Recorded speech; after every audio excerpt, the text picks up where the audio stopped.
பொங்கலுக்கு வந்து இந்த ஃபேனை வந்து இப்போ பரிசா கொடுக்கலாம்னு சொல்லியிருந்தோம்.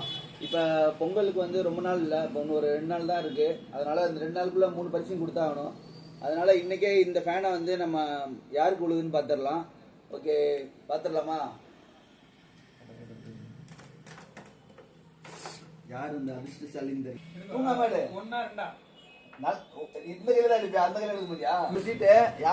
ஒரே சீட்டு கைஸ், ஒரே சீட்டு யாருக்கு விழுகுதுன்னு பாத்துருவோம்.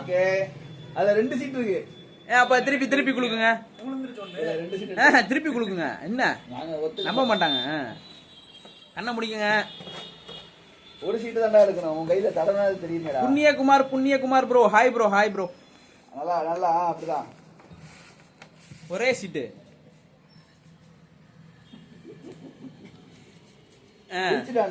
ஓபன் பண்ணி காட்டுங்க. சொல்லிட்டா நம்பரு? சொல்லுங்க, நீங்க சொல்லுங்க பாப்போம் இதுல என்ன நம்பர் இருக்குன்னு.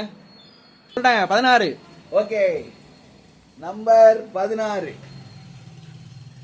யாருக்கு விழுந்திருக்குன்னு பார்க்கலாம். முதல்ல 16 யாருக்கு விழுந்திருக்குன்னு பாருங்க. 16 வந்து யாருமே பண்ணல. இப்ப ஜெகதீஷ்ங்கிறவர் தான் இப்ப பண்ணிருக்காரு. 7 செகண்ட் தான் ஆகுது, அதனால அது செல்லுபடி ஆகாது. யாரும் கோச்சிக்க வேணாம், ட்ரை பண்ணுங்க, கண்டிப்பா முடியும். கமெண்ட வந்து இப்ப 100 கமெண்ட் வந்துச்சுன்னா கண்டிப்பா யாருக்காச்சும் ஒரு ஆளுக்கு விழுந்திருக்கும். நாங்க அப்பயே சொன்னோம். ஏன்னா இப்ப 100 பேர் இருந்தீங்கன்னா கண்டிப்பா 100 நம்பர் இருக்குன்னா ஒரு நம்பர் எடுத்தா விழுந்துடாதா? விழுகும். அதான் சொன்னது. இது வந்து இப்ப நிர்வாகத்திலே ஒப்படைக்கப்பட்டது. அடுத்து வந்து உங்களுக்கு வாட்ச் இருக்கு, அதை யாரும் மிஸ் பண்ணிடாதீங்க. நெட் பேண்ட் இருக்கு, அது 2லையும் கமெண்ட் பண்ணுங்க, கண்டிப்பா உங்களுக்கு கிடைக்கும். ஓகே, பாய்.